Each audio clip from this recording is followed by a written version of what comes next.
एक महिला को एक निश्चित दूरी तय करने में लगने वाले समय को 80% कम करने के लिए अपनी कार की चाल में कितने प्रतिशत की वृद्धि करनी चाहिए?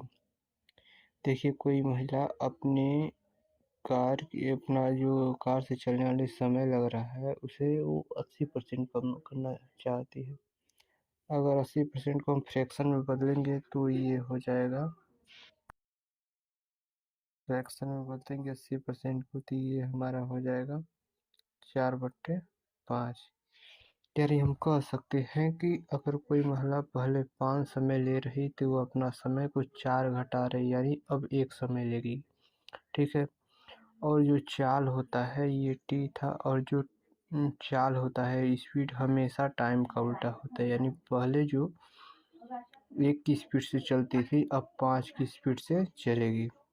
अब हम देख लेते हैं कि कितना परसेंट उसे बढ़ाना पड़ेगा। तो यानी पहले 1 स्पीड से चलती थी, अब 5 की स्पीड से चल रही है, तो कितना बढ़ा है? 4 बढ़ रहा है, और इसे परसेंटेज में बदलने के लिए 100 से गुणा, यानी कितना हो जाएगा? यानी 400%। 400%। ठीक। चलिए अगला देखते हैं।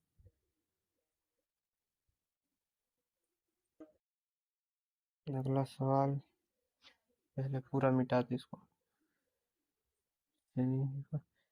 कि 51 और 78 के बीच सभी अभाज्य संख्याओं के गुणनफल का इकाई अंक क्या है? ठीक है। हम देखते हैं कि 51 से 78 के बीच सभी अभाज्य संख्याएं कौन कौन है। मान लीजिए 51 तो हो गया, 51 और 78 के बीच लेना है, तो पहली 53 हो जाएगी, फिर उसके बाद तुम्हारा 54 नहीं होगा, 55 नहीं होगा, 56 नहीं होगा, 57 नहीं होगा, 58 नहीं, 59 हो जाएगा। उसके बाद 61 हो जाएगा, उसके बाद तुम्हारा 67 हो जाएगा, उसके बाद 68, 69, 70, 71 हो जाएगा, और 73 होगा। तो हमें इकाई का अंक ही पता करना है, तो सबका लास्ट डिजिट से गुणा कर दे रहे हैं, वही आ जाएगा हमेशा इकाई का। तो 3×9 = 27, 27 के साथ 7 × 7, 7 7 49, 49 का 9 होगा, 9 तिरिक 27, यानी 27 का इकाई अंक 7 होगा, यानी इसका इकाई अंक 7 आंसर। ठीक है। यदि एक बक्सा, अगला देखते हैं 3 नंबर। यदि एक बक्सा ₹350 की हानि पर 4650 में बेचा गया तो प्रतिशत हानि ज्ञात कीजिए। यानी अगर 350 की हानि पर 4650 में बेचा गया है तो उसका वास्तविक जो क्रय मूल्य था वो कितना था।